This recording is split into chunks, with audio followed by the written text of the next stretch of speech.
Good morning and welcome to House Transportation on Friday, January 24th. This morning, we're starting out with Logan Newberry from Joint Fiscal and picking up on the transportation funding study that we heard about yesterday from the Agency of Transportation, Patrick Murphy. And happy Friday, and thank you for your patience with all of the scheduling issues yesterday. And we'll pick up and turn it over to you. Great, thank you. Yeah, for the record, Logan Newberry with the Joint Fiscal Office. So as the chair mentioned, we're going to just talk briefly about the funding study that was discussed yesterday. Before we do that, I wanted to just briefly go back to the forecast. You had Tom Cavett, the economist, come in and present the forecast. I will show you, pull it up here. So this should be on the committee page. So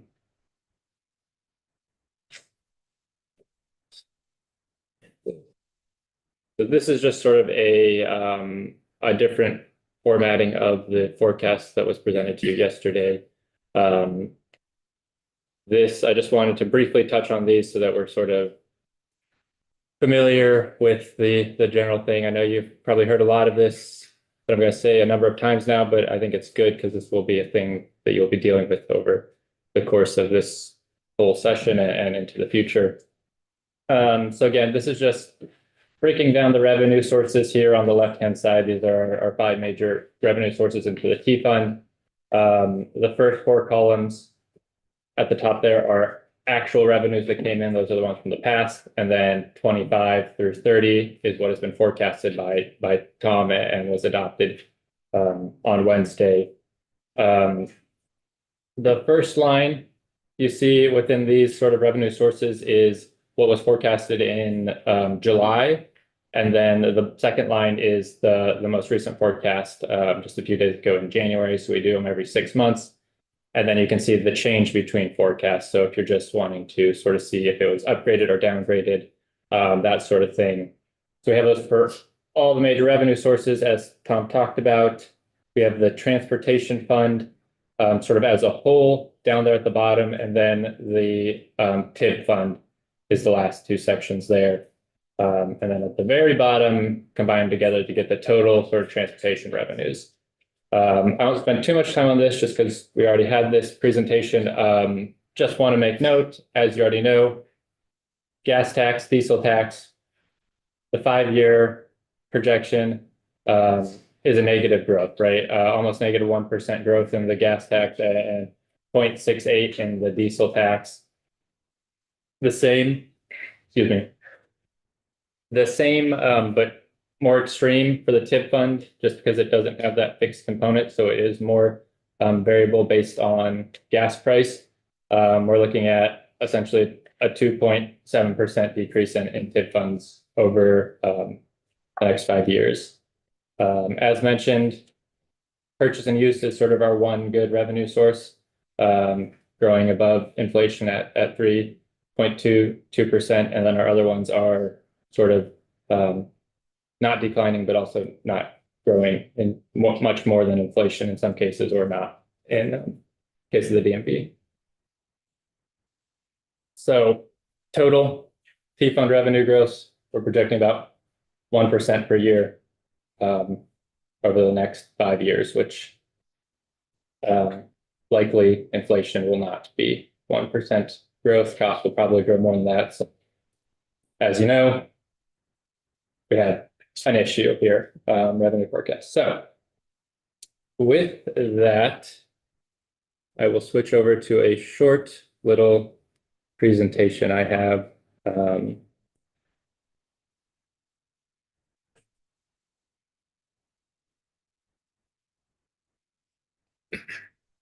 This presentation I put together is just a couple of things I wanted to highlight as relating to this transportation funding study that talked about yesterday and will continue to be talked about throughout this session and into the future.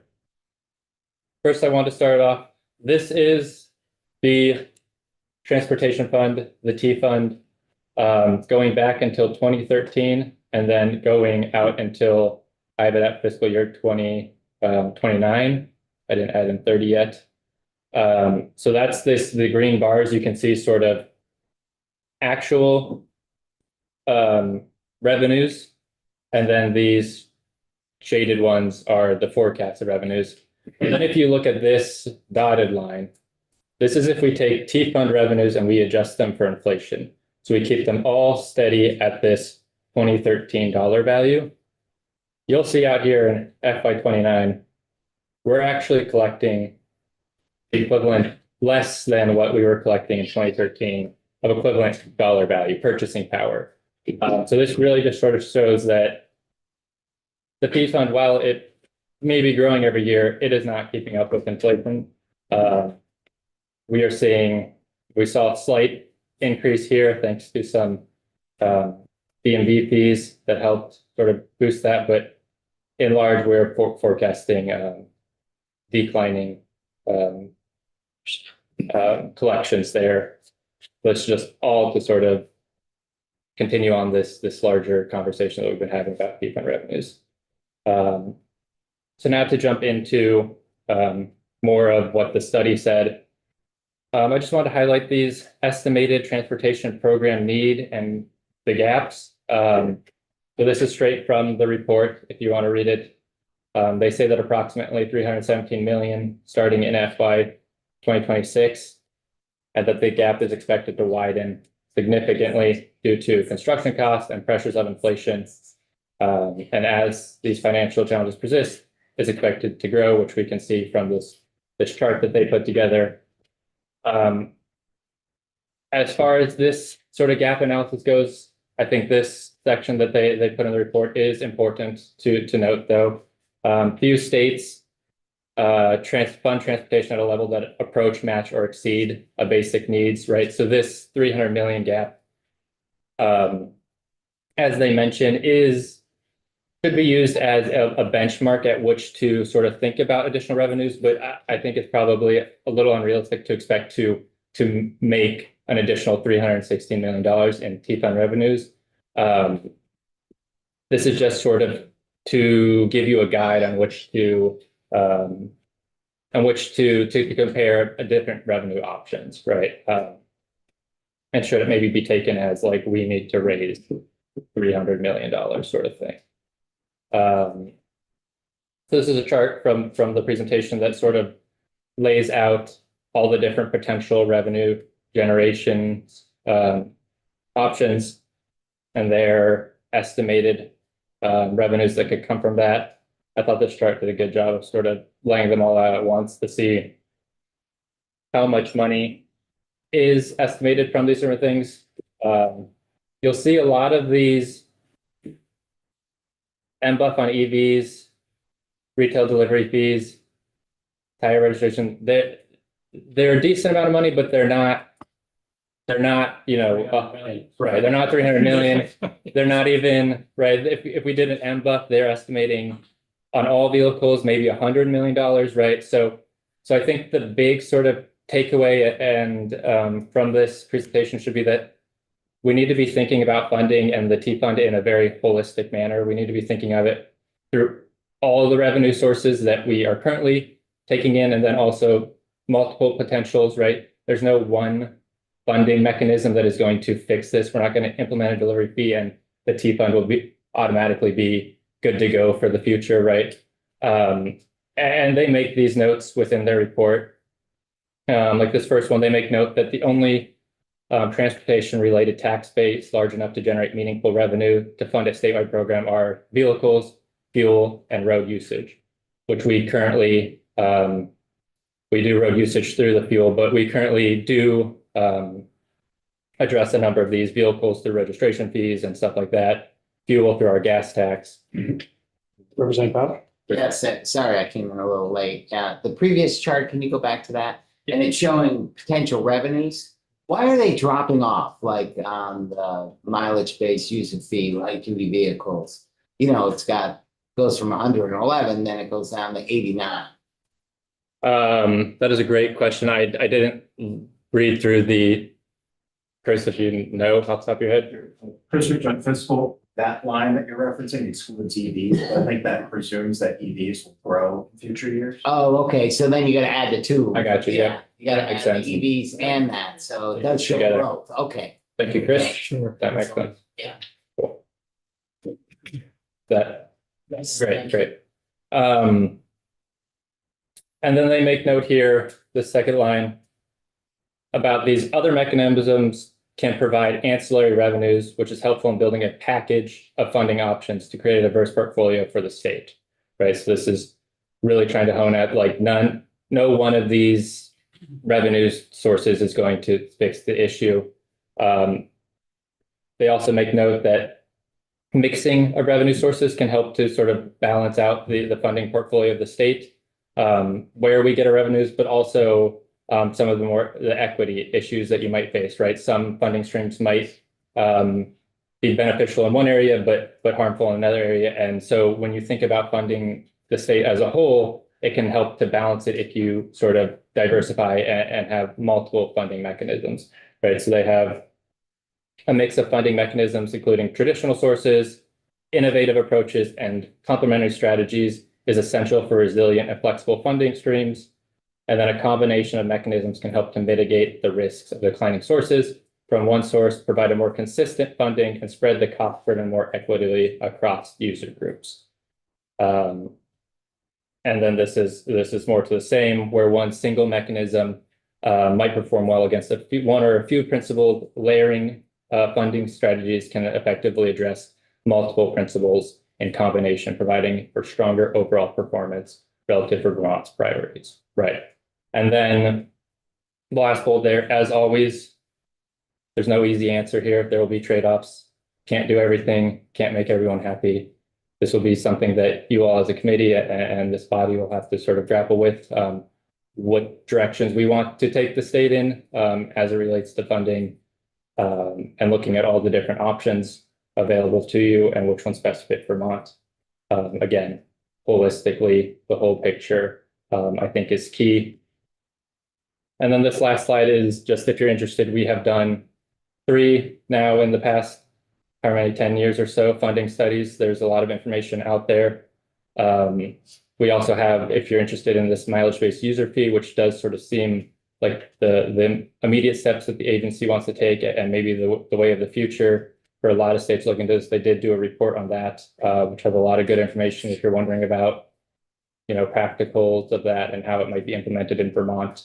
And then Jim Casey, is that for electric and gas?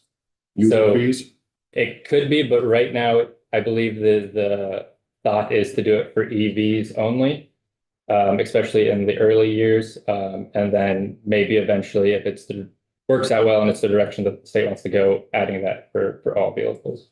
But in the sort of more immediate term, it would be for EVs only.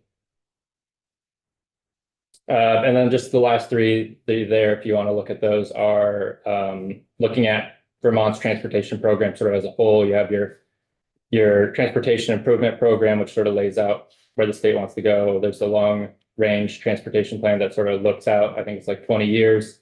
So if you're interested in like understanding the sort of bigger picture of transportation and what the sort of strategy of the state is, as it currently stands, and how we can use those funding studies and what the state's plan is to sort of come up with a funding mechanism that works for everyone. And that is kind of all I had here. I wanted to also open it up if there's any just general questions on what was discussed yesterday or this.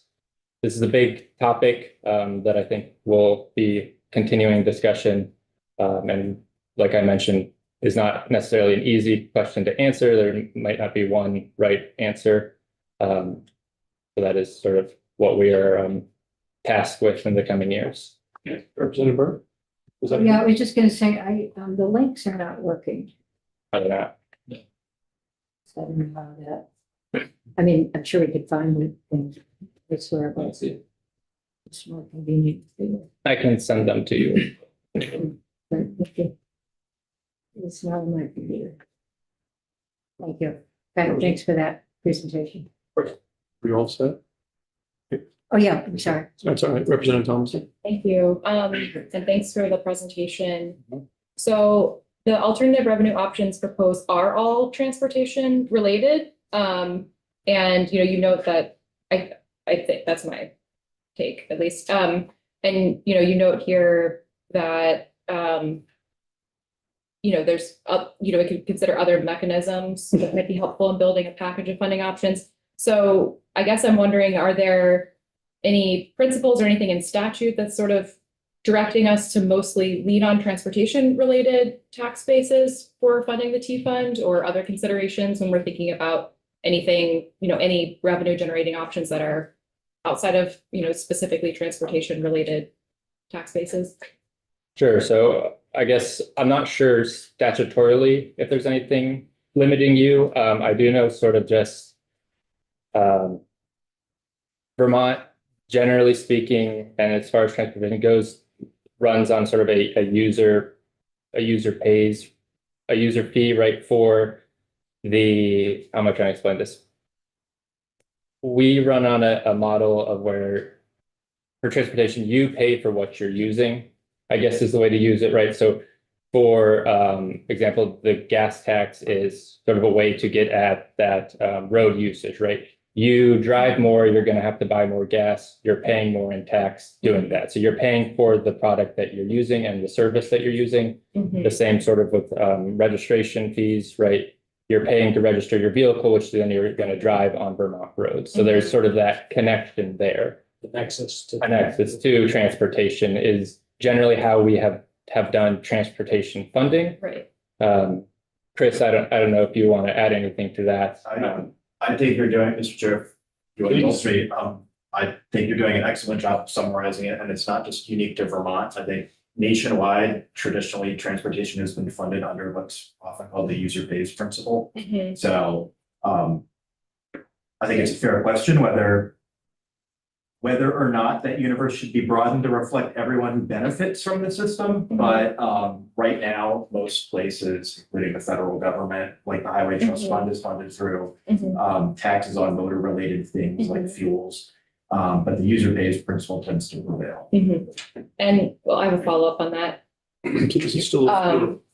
And so, but just looking at the potential revenue generation really quickly, adding that up, you were talking about a $3 million gap. None of, combining, even if we were to do all of these revenue generation options that are transportation related, we would not reach or get close to that. Is that correct? Yeah, especially in the early years, as at least they have forecasted here, I believe roughly it's like $80 million if you did everything at once. Yeah. I will also say, and they make note, right, like, I think if the goal is to close that gap entirely, that is going to be a big lift for the states. They make note in theirs that very few states meet this sort of basic needs match. And the study provides this high level estimate more as sort of a benchmark to see how different revenue sources would compare to sort of a general need, and not to be like, you should meet this need in your funding revenue. But yes, I agree that these ones that they have listed here are not these sort of big funding opportunities. There are a lot of more of the sort of the ancillary things that I think need to be looked at in combination with our existing situation and how we currently fund things to sort of create a mechanism and an overall funding portfolio that is sustainable going forward in the future, right?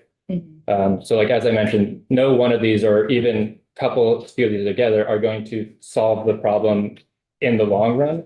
But these are just some options to think about when you're thinking about the entirety of the transportation funding mechanism. Representative McCoy, have her hand up. So I will say, on our expense side or revenue, our purchase and use tax, we don't keep it all.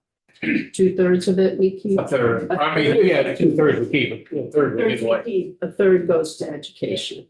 And we pay out every year $20 million to JTOC for public safety. which we have been moving around for the last several years about why are we paying $20 million out? I think for the education fund years ago, it was a mechanism to help education because they were lacking funding. But I think now you see that transportation is lacking funding, and I think we need to keep that purchase and use tax for transportation. And I still want to revisit the 20 million, but heading out the door. And how we do that exactly is part of our I challenge. mean, if it's a public safety issue, it's a general fund budget, not transportation. That's my soapbox. Representative Pouch? No, thank you. Boy, I think there's something to be said about, hey, there is money there. I'll just, it's just a comment really about this. For us to just keep in mind that these are not income based. These are, across the board. So they're regressive taxes in that somebody who's just has a basic car and needs to get to work and they're paying the same amount as someone who is using their car for, to go to the ski mountains or something. It would be interesting to, I think we got to put that lens on any potential options we look at and say, while it is a user fee and they're using the roads, everybody's using the roads. Some are using the roads and benefiting more, let's say businesses or commercial businesses. And, it would be good to just keep that in mind as we look at which taxes are really regressive and are there ways to find to capture the benefit of using the roads for different folks, regular folks, businesses, etc. I mean, I guess my comment would be that I would just throw out that $300 million figure and just forget about it, because that's not realistic. I guess what I would concentrate on is our buying power. That chart you put up back in, starting in 2013. We're losing, we're not maintaining. So I look at, let's just maintain. Let's not go the other way. And you're talking about what, 35, maybe 40 million to try to get back to an even level if you sort of average those out. Somewhere around there. I mean, just. Yeah, so I think it's closer if you wanted to like average it out to 2013. I think we're a few $1 million below, maybe like 3 or 4. To sort of. Oh, so I was way off my math. So yeah, so it's like, difference. here, let me pull it back up for you. I thought it was like 34. I thought I was looking at it, the gap was to maintain was like 30, 40. Maybe not. But anyways, the point is just trying to maintain, and as Representative McCoy said, maybe we get that clawing back up. And we would have a strong argument with that chart. Yeah. Mr. Chair. Yes, we're gonna bring that one back up? Yes. Yeah. Please. If you may, or if I may, that chart, which is, I believe I've made a similar version of it to Representative Corcoran's point, likely understates inflation in future years by quite a bit. Yeah.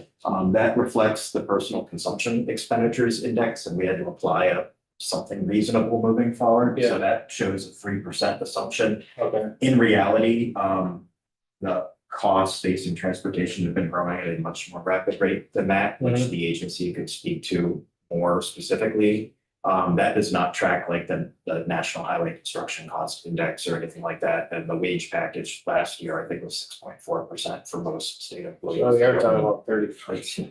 I would say that is a very Yeah. a modest inflation adjustment. moving Yeah. forward. Yes, but I think that's more, not we're gonna do any, do taxes or anything, but I think that's the number that's more realistic as opposed to what's going on. Yeah. Representative McCoy? So one more thing on that, since I think this is the year that if we can claw back that purchase and use tax, because education funding is going to undergo a huge overhaul this session. So if we're gonna get it, I think this is the year we go for it. So. Anybody else want to represent Casey? Do we plan on starting any new departments or doing any hiring other than the boots on the ground kind of a deal? Is there, That would be a great question for the agency. I'm sure when they present their budget, they can Okay. go through what their plans are as far as personnel and do you department. know of anything? I do not know of anything at this level. Yeah, so it just for clarification, we get two books. We get the white book and then we get considered the black book. That's all the personnels and that's where Okay. you'll find out if there's more, more or less, if there are gonna be. Cool. I'd like to, I think this would be a good time then as we had it, unless you have a quick question or not, if it's a longer one or. It was not a question, adding, so. Okay, so from my perspective, this is what I view for the committee over the course of this time that we're going to be from here till May. We're going to have the budget address next week and we're going to be handed these books that Representative Corcoran has spoken about. So we have a timeline that's going to come across that is going to have the budget. We are going to have the presentations on every section of the budget. Then we're going to have a thing with the T-bill, which has policy issues that we will address. Then you'll have a whole number of outside or member issues or proposals on the board, as we've only gotten one so far, or potential bills on the board. And we have a timeline that'll go through that leads up to crossover where we have to get the T-bill out and over to the other side to the Senate. Then after crossover, we'll take back the DMV bill and you'll go through everything related to the DMV bill and work towards the second half of the session. So you have a timeline in that, and in that is all existing programs, all of the existing piece, the public transit piece and the EV, like we've already dealt with a little bit, but they're existing programs and they'll be part of that budget proposal. And there may or may not be anything new in it, but there was all of the existing to go through and there are issues that are associated with all of that. That's part of what we address as a committee all the way through that timeline. Then I see two areas for our committee to really look at with that timeline in mind, that we have to keep moving forward on that timeline to get the T-bill to cross over and then to get the DMV bill out. The two big issues that we'll also be talking about are how are we going to strategize, learn, do we have enough information, adjust on the long-term trend related to transportation funds, related to transportation revenues? How are we going to address what we're talking about today? That's sort of a big area of policy. It's up to the legislature to, and our committee to at least start in the transportation side to figure out how we're going to get enough revenue. We didn't answer it today, but there's discussions and there always will be that bigger issue. While we're moving on the timeline of putting our job of getting the bill through, we have this bigger picture issue. And then there's a secondary issue that I've heard from most of the members that we also want to find a way, understanding what we need new revenue, understanding what the existing projects, the existing current programs are, any other requests. We have this underlying piece as a secondary that we want to try to find a way to help our municipalities, our towns, to deal with their highway, their town roads, their structures. And there's a formula of how that money happens today. But a lot of us feel that we may have to do more in the guise of what we've been facing for a lot of the flooding. It might be financial related, it might be finance period, it might be work for more climate resiliency. But I want you to kind of picture that what we're going to do as we go through is a timeline of all the existing work we have to get done, because we have to put the T-bill through and it's got all the existing programs that are involved in it, all the topics that come up with it. And two other areas that I would like us to move forward and work on from now until basically till May, long-term transportation revenue and more help for towns, municipalities, what they're facing with the challenges related to the massive climate or storm, et cetera, issues that have happened. Our towns are in a tough spot in terms of how to replace culverts, how to preventative maintenance wise, town bridges, et cetera. So that's what we're going to try to do, is work through and then hit these two areas. So if you're wondering what the topics on the agenda are about, what we're trying to get through, we're trying to push through a timeline and we're trying to make sure we are working towards those other two major areas. Other areas that come up will be handled within the timeline of the T-bill and of the timeline of the DMV bill, and they're most often related to existing programs. But all those subjects are already part of most of them. If they're new ones, we will look at the ones on the wall, but that's part of moving the T-bill forward. Does anybody have any questions about that strategy of what we're doing as a committee for the next 3 or 4 months? Questions about that? Understand what we're trying to set up and make happen?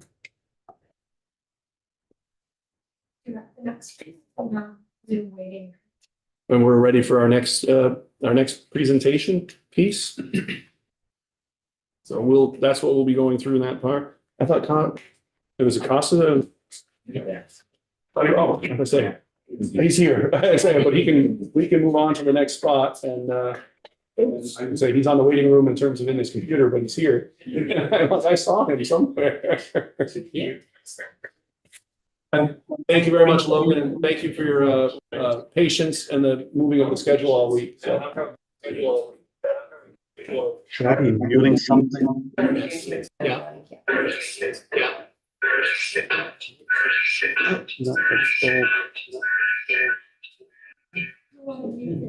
Speakers and microphones. Everything's muted.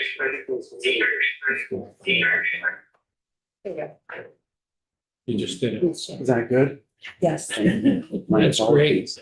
Oh, yeah, no. I thought you were asking. No, yeah, no.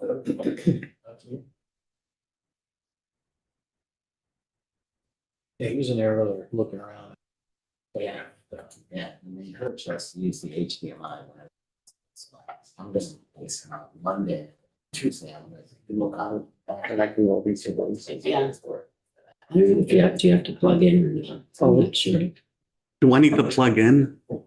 Are you, One or the other. are you joined into the meeting? So you can either join into the meeting or plug into the HDMI, can't do both. Yeah, it was the ability to upload a presentation. Yeah. There you go. Work it. We're good. There we go. On the screen. Welcome. I also appreciate it. We're talking about the impacts of federal administration change and other possible issues that are coming up and how they relate to the two big picture items and our overall timeline process. So please, welcome, and it's good to see you again, and it's all yours. Thank you, Mr. Chair, members of the committee. A lot of familiar faces and a lot of new faces I see here. So for the record, my name is Costa Pappas. I serve as the Federal Policy Director for the agency. I work with Michelle Boomhauer, and my focus area is on federal policy. So kind of the equivalent of what's going on in this committee in Congress. The topic is very timely because we're about to embark on a reauthorization of a 5-year transportation bill. This generally occurs every 5 years, and it just happens that this is the Congress that's about to start that process. So what's happening at the state level is also going on simultaneously at the federal level, and that's actually quite rare to have a junction like that at both the state and the federal processes going on simultaneously. So I'm going to provide you an overview of the federal reauthorization process for transportation. It's a very important one. Federal transportation funds generally account for over half our state transportation budget. Right now it's 55%. That number can fluctuate depending on the number of federal grants we receive. If there's disaster aid, for obvious reason, disaster aid is not a federal funding source we consider to be ideal. We'd rather not have the funding and not the disaster, but it is unfortunately a component of the state transportation budget. So federal funds work differently for different federal programs. The highway program, which is the largest one here at the agency, federal funds usually cover 80 to 90% of the cost, depending on where the project is located. In some cases, it can go up even higher to 95% if certain requirements are met. And this program covers all the state highways. It covers the bike and ped facilities, the park and rides, and it includes all bridges, including all town bridges. And I'll talk about this a little bit in a moment, what we can use federal funds for, what we can. But bridges is the one thing that you don't have to meet a lot of requirements in terms of where you are on the road system. They're all essentially eligible. For public transit, that federal share varies from 50 to 80%, depending on whether you're paying operating expenses for vehicles or you're purchasing vehicles or building facilities. For aviation, the federal share is 90%. That one is even more generous for capital improvements that we undertake. We have 10 state airports, and they're eligible for Federal Aviation Administration at 90% funding. And 80% for rail. I'm sorry. You take questions in the middle, you want to wait till we get to the end? At the pleasure of the chair. Earlier, I was so excited about the constituents that visited today, I haven't been able to focus. Representative Pouch has a question for Yeah, you. thank you. Thank you. Appreciate doing this. This is what. Yeah. The Thunderbolts. Thunderbirds, Lady Thunderbirds today. The federal government helps with obviously the federal highway system and then state designated roads. Do they get involved when the state wants to create a new highway? Like here's a road and now it's gonna be route, 115 or where does the state say this is a state highway? Yeah. And versus a town municipality road. Yeah, so for what's important for the federal aid program is that a roadway be on the federal aid system, and I'll show you a map in a minute of how that works. Eligibility, so hypothetically, a new highway would have to go through an extensive planning process at the state and the federal level. How you designate the highway determines its eligibility for federal funds. That's kind of the short answer without knowing more details of how that process works. It does get more complicated with interstate highways for obvious reasons. But if we're talking about a local or a state highway, that's essentially the process. Okay, thank you. In rail, it's 80% for rail typically. Did I miss Oh, something? no, we got another one. Representative Wells has another. When you talk about bridges, you mean all bridges, bike paths, snowmobile crossing, all types of bridges under that, or just transport for trucks, cars, stuff like that? So a bridge has a very specific definition in federal law, which is a structure that's 20 feet or longer. That's what a bridge is. It's got to meet that requirement. Anything shorter than that is not considered a bridge. It's considered a short structure, whether it's a culvert or any other type of infrastructure. 20 feet is the critical number for federal eligibility. Thanks. Mr. Chair. Representative McClung. So when is the last time we had a state highway built? I mean, or a state road, I mean, our town took over Vermont 140. So there are routes that may have been there that are no longer re-maintained in 140 now, even though it's a state road. But I don't recall ever, I don't remember the last time we actually stood up a new road and. Part of the bypass, right? Well, That's my area. I'll defer, Mr. Chair, with permission to the chief engineer. I'm tempted to say the Bennington bypass, but I, with permission, I would defer to. Woodstock was talked about one time, wasn't it? Yeah, that was the big bypass over the Mendon Mountain, but that never happened. But we have the Rutland, the new 4. Are you on the comment? Yeah, so Jeremy Reed, chief engineer. I don't know that definitively, but I think it has to be the bypass. That was completed In Bennington. in 2011. Actually, I take that back. I think about Morristown bypass. Oh. Yeah. So Okay. Morristown bypass would be the latest state route that we. Has anyone been on that? Yes. Yeah. Yes. Okay, so this is a map of the federal aid system I was referring to earlier. And the reason why this network is important is because for disaster relief purposes, there's often confusion as to whether something is a FEMA project or a federal highway project. And there doesn't seem to be necessarily a correlation between, state highway or local highway. Not all local highways fall to FEMA for disaster purposes. Some of them are on the federal aid system. And those during a disaster would default to the emergency repair program under federal highways, not the FEMA public assistance program. So I know this question comes up quite a bit, well, why is my town highway not getting federal highway funds? Well, it's not on this network. Or why is it getting federal funds and not federal highway funds and not FEMA funds? Well, because it's on this network.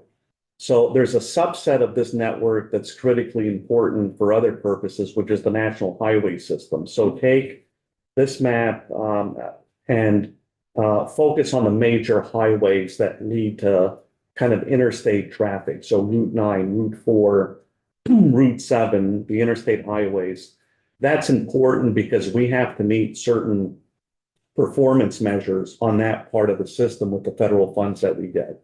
So it's not that we get a check or even get this blanket reimbursement for anything we want to do. There's very specific requirements to meet with these federal funds that I'll talk about in a minute.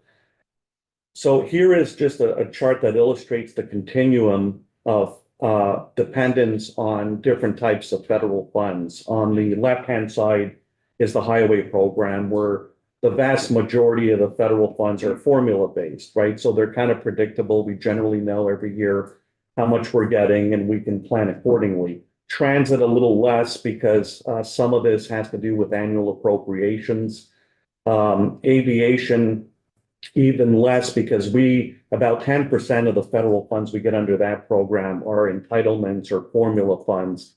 And they're basically to keep the lights on and keep the airports clean that we own. The rest of it is all grants. So we have to apply for competitive grants for virtually every aviation construction project we undertake. And for obvious reasons, it's less predictable. You don't know, like the highway program, whether you're going to get funding from one year to the next. The extreme example is rail. There's zero federal funding for capital projects that come from the Federal Railroad Administration. We do use federal highway funds to pay for Amtrak. We could tap into certain federal highway funds to do freight rail improvements. But this program essentially is dependent on grants for capital projects, rail bridges, track upgrades, any type of improvement really that's major in scope, essentially relies on federal funds. And that's why we've been historically applying for significant grants for rail for that purpose. It's just so dependent. Representative Burt? Yeah, hi, Austin. Don't we give an appropriation to Amtrak every year? Like $8 million or something? Yeah, and I noted that except for Amtrak, that we use CMAQ funds. Those are the congestion mitigation funds. So the Amtrak is an operating service, and we can pay for that using federal funds. But for capital improvements, there's no money in that program that comes every year from the Right, and that's the Railroad grant. Administration. Right. Yeah, that's where the grants come in. The Western Corridor is probably the one that's along with the Vermonter route that NECR owns. Those are the two railroads that have received significant funding over the past, I'd say 15 years in particular. If I had to tally it all up, it would well in excess of $200 million on both of those railroads. Okay, thank you. Representative Powell? Yes, when we say competitive grants, how much of these sort of funds do we rely on our legislators in Washington to sort of, is there much help there, or does it doesn't have an impact, or it does? Legislative interest has, I think, a really large impact on the ability to obtain funding. Just like we at the agency, take our cue from the legislature, I think it's safe to say that process is mimicked at the federal level. So I think that's really important. I would argue critical to have support at that level. Okay, so jumping into the reauthorization itself, generally every 5 years at the federal level, we go through this process. Unlike the state legislature, the federal process is not usually as timely. Sometimes we end up with what they call extensions or continuing resolutions on the money side, which is we can't agree on a bill, we need some more time, we're going to extend the old bill. And some of these extensions have lasted over 2 years. So it's not like a process that's necessarily set in stone. They strive on a 5-year basis to get it done, but sometimes it's just not doable. So, but generally every 5 years, we go through this the process is very similar to what happens here at the State House. There's two chambers, each with a transportation committee. They have more transportation committees. But they work on policy and then they, reconcile the bills. It's almost exactly the process that we have here. The current 5-year bill is called the Infrastructure Investment and Jobs Act, the IIJA. It also goes by the bipartisan infrastructure law. It's the same thing. And it expires in September 2026. So we're about a year and a half, about a year and a half away. This is the point at which Congress now starts through their committee process, really working on this 5-year bill. The financing, the funding piece of this is, and Logan alluded to this earlier, it's the Highway Trust Fund. So the Highway Trust Fund is a federal account that primarily uses taxes on fuel, both gasoline and diesel, to provide funding to states for capital projects. In addition to that, about 20%, in recent history, about 20% of the transportation funds going to states came from the general fund. The IIJ kind of really complicated things because there was so many additions thrown in, but recently, generally, that's been the case. So it's at the federal level, it's primarily a user fee system, but we're now at the point where there's significant general funds that are going into it, roughly 20%. So just refresh my memory. So the IIJA expires in September of 2026. Do we have to allocate the money by that time or spend the money by that time? We have, so the federal process for obligating money, that's the term that they use, and the process that they use it is not confined to the dates, the parameters of the 5-year bill. Okay. We get 3 + 1 years generally for highways to fund, to obligate money for a project. So hypothetically, if we had a project that was set to begin in fiscal 26, federal fiscal 26, and we get our money for federal fiscal 26, we can wait 3 + 1 years. So now we're at the 8 or 9 year mark, right? So it's not an expenditure deadline. It's not even an obligation deadline, right? You don't want to wait too long to obligate your funding. You don't want to, keep amassing it until year 5. But the way the program generally works is 3 + 1 for the year that you want to get the project into the book. For grants, it's even longer. Some of them go up to 10 years before you have to expend all the funds. Not a good idea to do that given the inflationary environment that we're in, but they'll tell you you have 4 years to obligate and another 6 to construct a project. Okay, thank you. So the federal gas tax hasn't been raised since 1993. And that's essentially why there's more general funds going into the transportation funding that goes to states. It just, at some point about 15 years ago, the receipts didn't equal the outlays anymore. And you either have to reduce spending or you got to find another funding source. So on the highway side, the federal funds, again, just because it's the largest buckets, come to us in different buckets. So it's not, Vermont, here's 280 million, whatever the dollar amount is, you can spend this at will. It comes in categories, and those categories define the types of projects that you can spend money on. So I won't go into these in details, but the largest one, and this is where there's the biggest federal involvement, is the National Highway Performance Program. That's funding that's used for improvements to the national highway system, the smaller subsystem of the map I showed earlier, all the interstates and the major kind of cross-state or interstate highways. The Surface Transportation Block Program is the second biggest item, and that's the most flexible pot of federal money that we have. That pot covers, any state highway, town bridges, 20 feet or longer. The Transportation Alternatives Program, which is we use for bike ped, recreational trails, all of that falls under that program. And then you've got your highway safety, your rail grade crossing, the congestion mitigation and air quality program. That's the one that we use for Amtrak operations and also public transit operations. Metropolitan planning, the Chittenden County Regional Planning Commission is a federally designated planning organization, so they get funds for planning. There's a highway freight program. A couple of new ones that didn't appear in the old 5-year bill are the carbon reduction program and the Protect Resilience program. Those are obvious. I won't go into details, but these two are brand new. They were not there before the IIJA.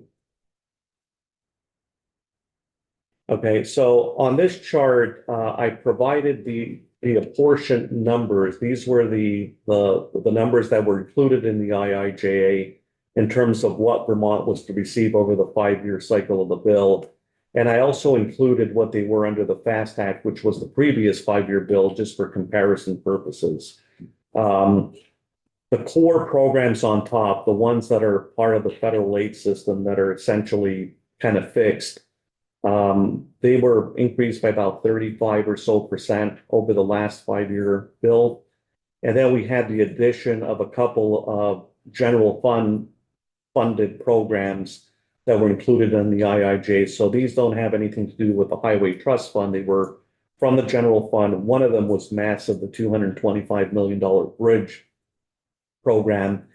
And then what's referred to as the NEVI program, the National Electric Vehicle Infrastructure Program, also got a general fund allocation. The reason why I point out the distinction between the core programs and these general fund supplemental programs, I'll talk about it in a minute, what may or may not happen during the next 5-year bill, and some of the specifics related to this current bill that were a little unique.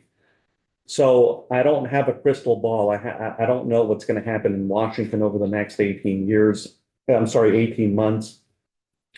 The IIJA was really a unique piece of legislation in that it included 2 different components, one of which is not usually incorporated as part of a 5-year bill. It was the authorization for 5 years for transportation, but it also included an economic stimulus component, and really it's in the title, right? It's the Infrastructure Investment and Jobs Act. So that piece of legislation occurred in an environment where we were dealing with COVID and serious concerns in Congress about the risks of unemployment due to COVID. So they, along with our 5-year bill, they tacked on a lot of additional funding, primarily through the general fund to stimulate the economy. You saw that in the bridge program. They also introduced about 20 new competitive grant programs that did not exist prior to the IIJA, as a way of, again, getting funding out there to ensure that we're stimulating the economy.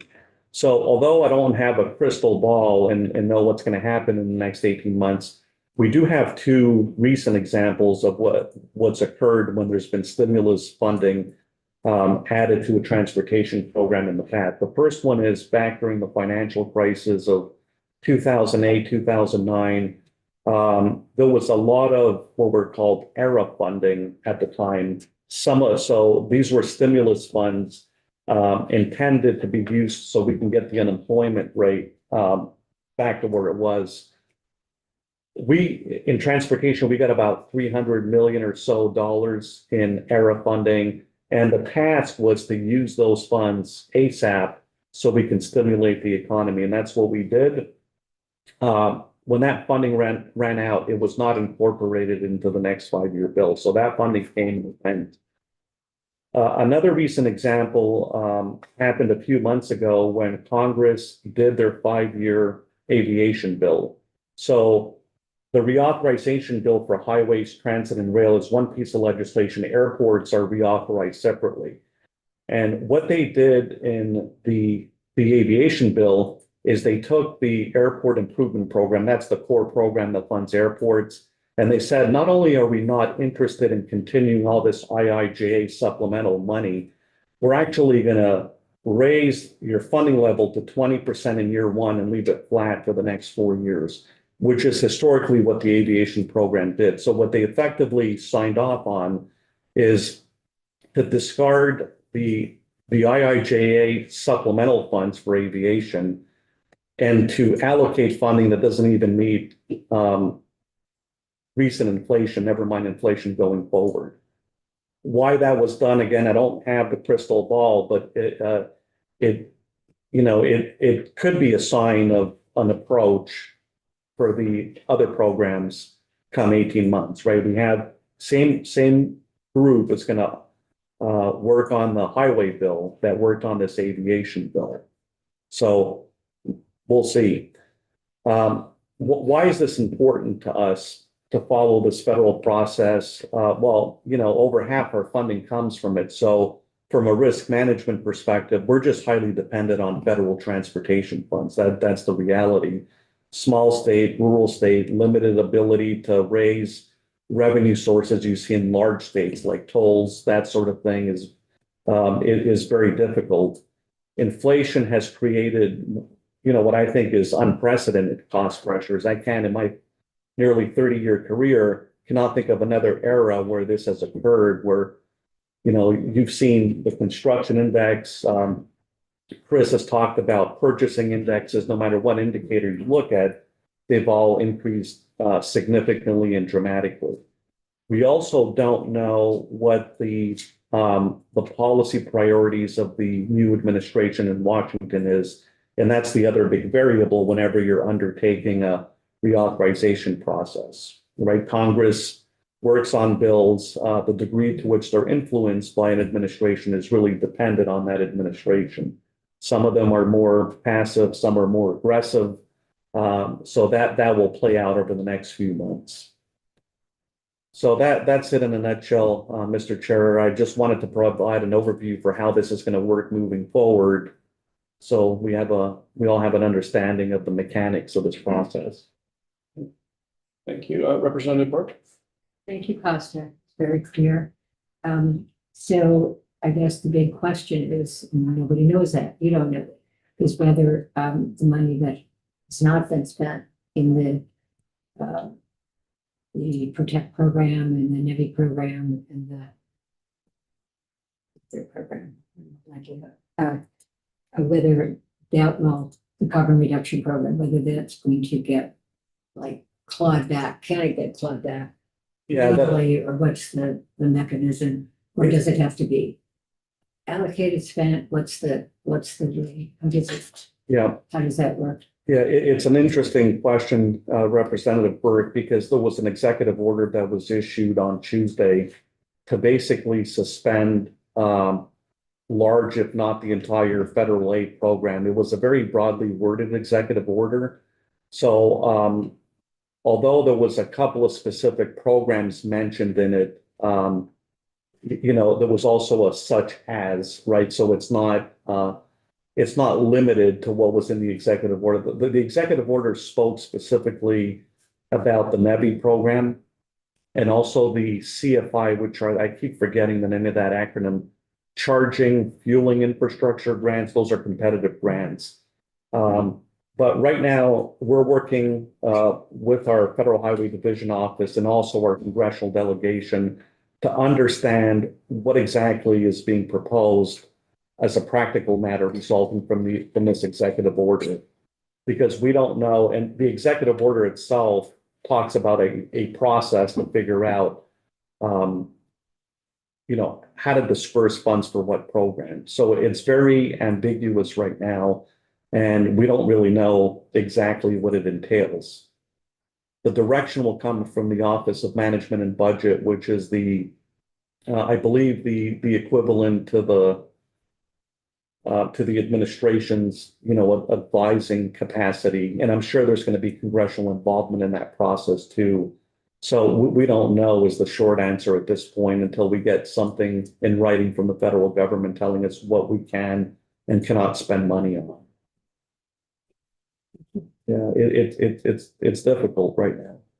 Representative Pat? Have we taken, has the state taken any actions to sort of speed up, Spend money now. Yeah, right. Or is it, nothing's really happened. We're just continuing down as we were 6 months ago.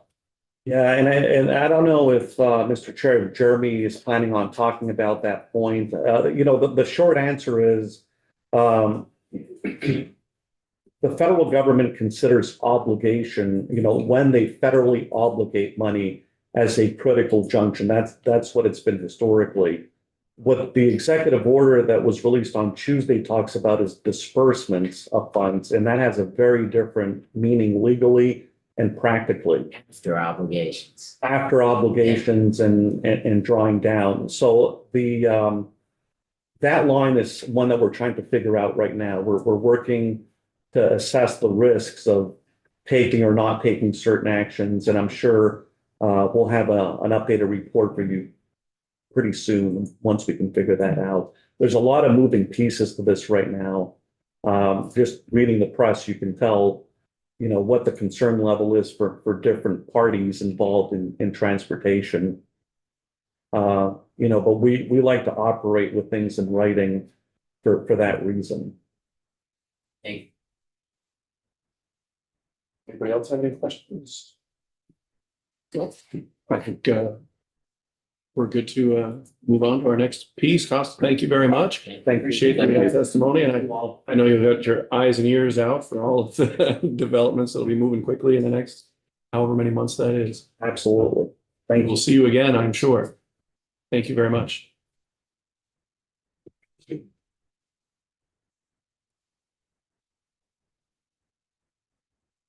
Good morning, Jeremy. Thank you for joining us all morning. My pleasure. Always a pleasure. Well, we see Jeremy a fair amount in our work here. Excuse me. Yeah, so thank you, Chair. Just to touch on Representative Pouch's comment. For the record, Jeremy Reed, Chief Engineer. Thank you. Yeah, because it's disbursements, it does sort of limit what we can do. Obviously, we couldn't accelerate paving projects right now or anything like that. I would also add that there's layers of obligation authority and apportionment. I mean, as Costa said, we may get $280 million a year in a 5-year bill, but we don't get that money. And it's further complicated because the federal government's operating under a continuing resolution right now. So we don't even have full obligation authority for the federal fiscal year 25. And it kind of comes in sort of dribs and drabs. So let's just hypothetically say it was obligation as the threshold. Because we don't even have our full obligation authority, we're limited to what we can obligate at this point. So I think the big takeaway from Costa's presentation, and certainly a theme I'm going to have with mine, is there are a lot of variables and we just don't know how this will play out. So my presentation is going to be principally about Buy America, and it's just sort of an indicator as far as some of these federal regulations and how sort of complex and nuanced they are, and some of the consequence that VTrans feel because of them. I do want to start with a bit of a disclaimer, though, in that the majority of these hurdles and uncertainty have nothing to do with our Federal Highway Division office, who we have a tremendous working relationship with, unlike a lot of states, or for that matter, the career federal highway employees all the way up to Washington. This is largely a political sort of imposed requirements that we are grappling with. So when I say federal highway, I don't want to sort of disparage any of the career people. So Buy America in some form or fashion dates back to 1933. And from 1933 to 1982 is relatively stagnant. But in the Surface Transportation Assistance Act of 1982, they broadened Buy America to not only include steel and iron products, but also manufactured products. Now, in 1983, due to a number of issues, Federal Highway put in for and received a general waiver for manufactured products. And that general waiver has been in effect since 1983. Now we fast forward to November of 2021 with the IIJA, or the bill, And that made some pretty significant modifications to Buy America. Iron and steel was largely untouched. That's been the rules for many years. And basically it says any iron or steel products need to originate, be wholly fabricated and coated in the United States. They further clarified the manufactured products requirements, and they added construction materials to the Buy America provisions.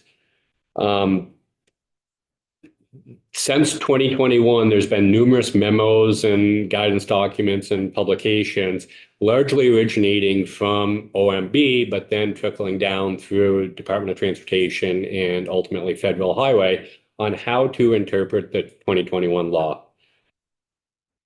In January of this year, January 14th, actually, the Federal Highway Administration ultimately decided to do away with a manufactured products waiver that's been in place since 1983. We saw this coming, and quite frankly, the rule was imposed against objections by a lot of people, principally AASHTO and the contracting community, just given the uncertainty of the availability costs and origination of the manufactured products.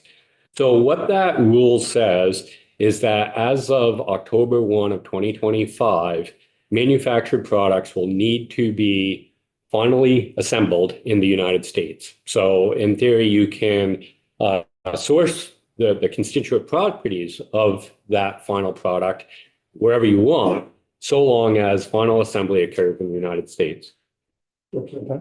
Yeah, can you just describe manufactured products? Is it Amtrak train or are nuts and bolts used to build bridges? Sure. So manufactured product is fairly intuitive, and it is what you would think. So anything that takes a bunch of core constituent parts, combines them all together, that's a manufactured product. So think like a signal, right? A red light, yellow light, green light, even so far as a pipe, right? Because not only is there plastic, but then there's rubber, and there's sort of a manufacturing process that combines all these core constituent parts together, and ultimately you have a final product. The distinction there is like construction materials, which was added with the 2021 passage.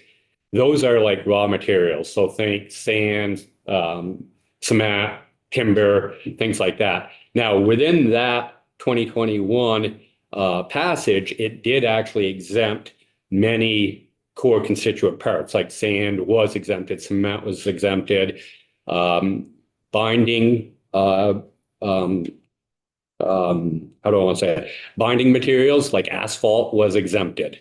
So when the construction materials was added, it really didn't have a huge impact on us. And again, we were really relying on this manufactured product, because if you took two construction materials, combined them, now you had a manufactured product.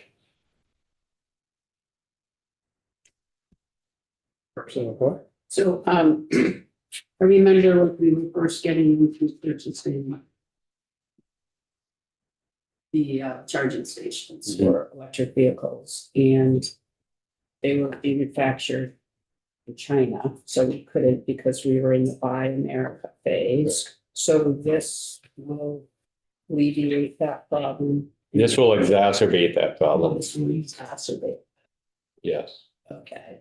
And my next question is, what about steel? Because I've heard, like we had steel, just think of Pennsylvania, Yep. and the steel industry, and China, Yep. with their steel, and the concern that is it as strong as the US steel? So strength and material properties are sort of irrelevant from our perspective, because steel and iron's been a Buy America provision for decades. Okay. So you are correct that, Pennsylvania, Newport, Bethlehem Steel, those are the players. But anything involved where the Federal Highway project has been sourced and fully, smelted, fabricated, coated in the United States for decades. So and getting back to the charging stations, this will exacerbate it in what? So the whole NEVI and charging station thing isn't really my forte, but if you think of like a charging station, right, there's probably circuitry, there's all kinds of, sort of constituent parts in there. Now, I think the charging stations were a problem before because there were so many steel and iron parts in a charging station anyway, that, it's sort of a disingenuous political statement, but we've all heard there's only been 8 NEVI stations built in the country and this, that. Again, there's some nuance there that isn't really appreciated, but Buy America is a limiting factor to that, just with the steel and iron component, and with the manufactured products piece, now it envelops even more. Does this impact states like ours that are against the border of Canada? So, there might be sand there or, gravel or anything for projects, on the northern border. So they're off. So sand and gravel would be considered a construction material, and those are actually exempted under the construction material piece. But to your point, and we don't really have this, but our colleagues in Maine, for instance, they get a lot, excuse me, they get a lot of precast concrete, which, the steel and cement or whatever was exempted a construction material. But when you put it all together, now all of a sudden it's a manufactured product. So they source a lot of their precast concrete boxes and pipes from Canada, and that is now going to be enveloped in this new rule. What about Support. we using that? And do we manufacture that in the US? So I think we can source it in multiple places.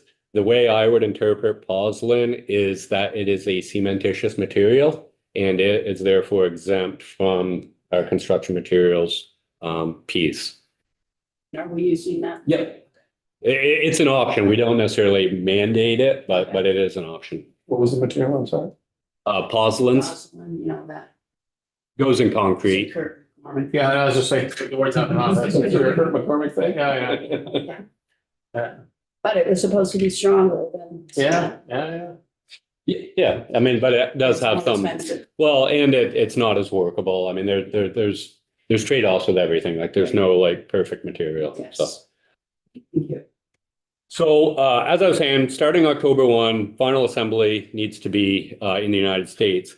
Furthermore, starting October 1 of 2026, 55% of the constituents need to come from the United States as well as the final assembly. So again, there is a bit of a graduated implementation, but we don't know what that really looks like for us. Now, within the IIJA and under Buy America for decades, there's been numerous waiver possibilities. And I'll just sort of focus on the 3 principal sort of buckets that those waivers can fall in. So there's a public interest waiver, and think that like if we had, Acme signal cabinets for our traffic signals, we wanted to continue to use Acme because that's what our staff were trained to repair and service and things like that. Potentially, there's a public interest funding for that. There's a non-availability waiver, meaning we just can't find it. And then there's an unreasonable cost waiver. Now, the threshold for an unreasonable cost waiver is 25% increase of the total project cost. So it basically, if you had, let's just say a $2 million project, just because a product within that project costs 400% more, if it doesn't increase the total project cost, it doesn't really matter. Now, to sort of add another wrinkle to these potential waivers, I will say that, again, sort of the political entities get to decide when and how to apply these waivers. And I can tell you for basically the last year, nobody got a waiver. And so even if you demonstrated something, and I'll just sort of take an anecdote with the availability waiver that I've heard over and over again. So the way this works is, let's just say it originates from the state. You say, hey, we can't find this product that we need for our project. It goes through the division office, ultimately ends up in Washington. They post it for public comment. If somebody chimes in and says, I can make that, basically the waiver is denied. Now, they don't actually have to make it. They just have to say they can make it. And so that's sort of the political interpretation and application of the law. And so, and again, I will say it's entirely bipartisan from a political perspective that Buy America is important and should be a hard and fast line.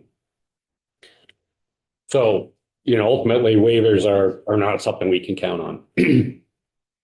Now, with the new rule, there was a regulatory impact analysis done to understand what this rule will do.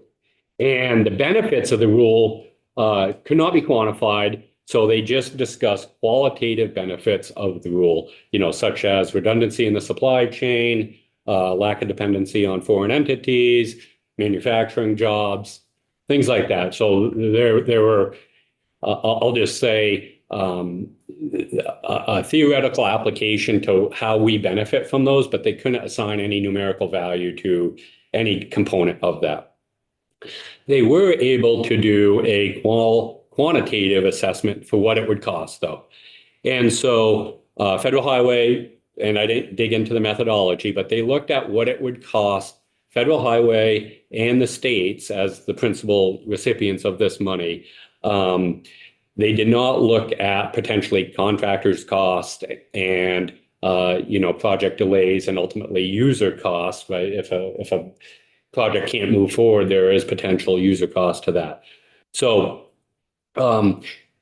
this is what they've said for the material costs. So additional material costs per year, they think will range from $41 million to $980 million a year in additional material costs. For additional administrative costs, they think this will be $160,000 to Federal Highway. So presumably they just have like one position to administer the program. They do estimate that it'll be somewhere in the neighborhood of $22 million that the states will have in administrative costs, because when we get money, we principally are the people who ensure compliance. So there will be certainly a significant higher administrative cost for the states to make sure what the requirements are being met.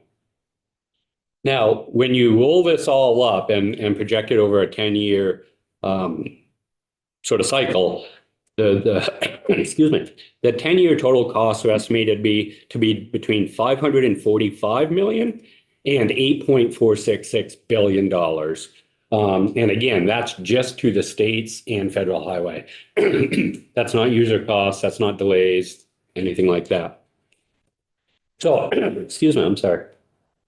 So what's sort of a VTrans specific impact?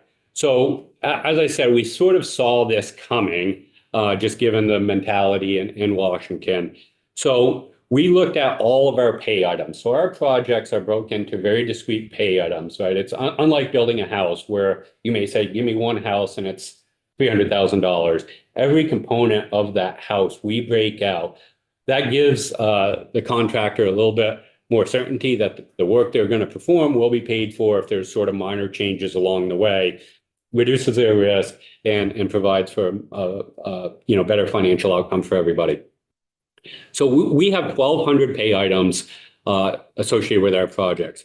425 of those pay items, so roughly a third, have manufactured products associated with those pay items.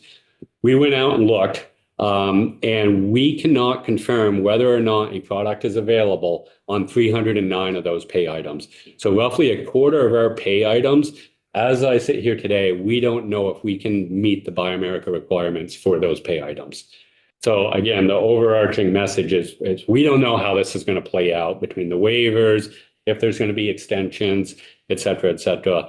It will certainly impact our projects. To what degree, we have no idea at this point. Representative White?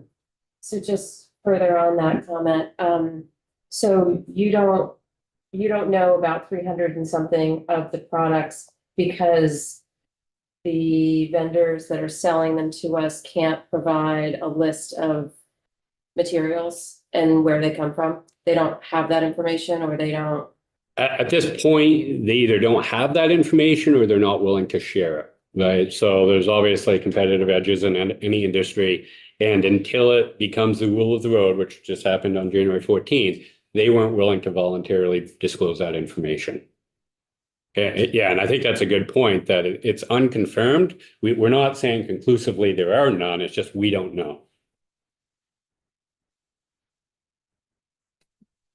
Or lots of unknowns, I guess we would say, unknowns. And I assume every state is having this problem, same problem. I mean. Absolutely. Yeah, I mean, so I go to AASHTO meetings, you know, and have since IIJA was passed. And this has been a very, I'll say, aside from workforce, Buy America's the second most talked about topic as it impacts the states. What you did say, Jeremy, is it's going to cost more, administratively at least, at the very minimum. At the very minimum, it will cost more. What we've heard so far this morning is you have less money coming in and everything's going to cost more than likely inflation and Very then some. depressing morning. Yeah, exactly right. And I Sort of like our own household budgets potentially, but anyway, so yes, that's what we've heard this morning is everything's gonna cost a lot more. And we aren't set up to gather a whole lot more revenue into our area. Does that sound fair to those that are witnesses that are still in the room and they're all smiling? Doesn't it?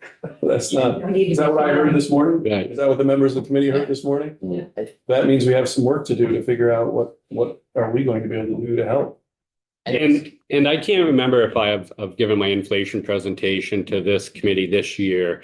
But to Chris's earlier point, you know, I think 3% is it's an assumption, right? But if history is any indicator, certainly over the last 4 years, we definitely have some more significant headwinds. So looking forward to next week, when we get the white book and we see more answers, it sure does sound like there's going to have to be an awful lot of, potentially there's going to be an awful lot of push out. Potentially we'll see that next week, but I would expect projects, based on what I've heard, there's workforce and huge expense increase. We're going to see how are we going to keep up with maintaining what we have. That's what I think I'm hearing, but I'm still going through it and still learning that. But I think, did you have a comment? Yeah, just a comment on this, a lesson I take away from this discussion by America. What always sounds like a really good thing. I mean, who's gonna argue Buy America is not a good thing? Right. But yeah, you know, and as representatives, we have ideas too, and they sound good, but you really gotta dig into it and say, you know, what are the implications and, you know, weigh those, find maybe better routes, but. Yeah, as I said in the Senate yesterday, I mean, this does have bipartisan support. The talking point on its face is phenomenal, right? Bring back manufacturing jobs. But, you know, as I pointed out, workforce is probably our single largest issue in the industry. So even if you assume the capital's out there, even if you assume there's sort of the motivation to start building factories for all these different products, it seems unlikely in my eyes that there's a workforce to immediately populate those factories. So yeah, I think there's a huge level of uncertainty, and the nuance in the intent is sort of running up against the practical realities of what we're facing. Just want to clarify, so with this new regulation, it is not acceptable for AOT to put the onus on the vendors to prove that their product meets the Buy America standard. Like, that's not an option. That's exactly what we will do.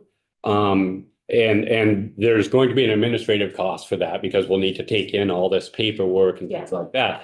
But that's exactly how it will play out is we will require contractors to submit basically a certification, you know, think of affidavits basically saying, and it will probably have to originate with somebody in the vendor supply chain sort of stream there that says, yes, everything in this street lamp is, or not everything, but this does meet the requirements of Buy America final assembly, 55%, et cetera. So, yeah. Because kind of like one of your other colleagues was talking about, you all have a pretty good system of pre-qualifying vendors you work with already so that you can be really ready to act on a new project once it comes in. So we pre-qualify prime contractors. Now, in sort of, different vernacular, we call them vendors. But that, they source all their products, all their subs, and we don't necessarily, in most cases, have any involvement in that. Just to give you sort of, an example of how it can go sideways is up at the drawbridge. We put together the contract plans, and just to sort of from a public safety perspective, we wanted backup generators to be able to actuate the bridge in case there was ever, a power outage of any duration. And, the contractor bid the job in good faith. They had written correspondence from the vendor who made the generators, and these aren't like, little Honda generators are massive. And ultimately, that fell through, right? It turns out that the person who made that assurance did not know what they were talking about and falsely made it. So ultimately, we had to work with Federal Highway to work through that process because, as it turns out, those generators were not available. And actually, we had to pay state funds for those generators. Anybody else have any questions? Jeremy and all of the team, I guess, thank you very much for this morning. And we are finishing a little bit early. We're adjusting through the agenda. And we do have the training at 1:00 with I think a couple other committees are all together for our training at 1 over in the pavilion. So we are adjourned for this week, and we'll see you all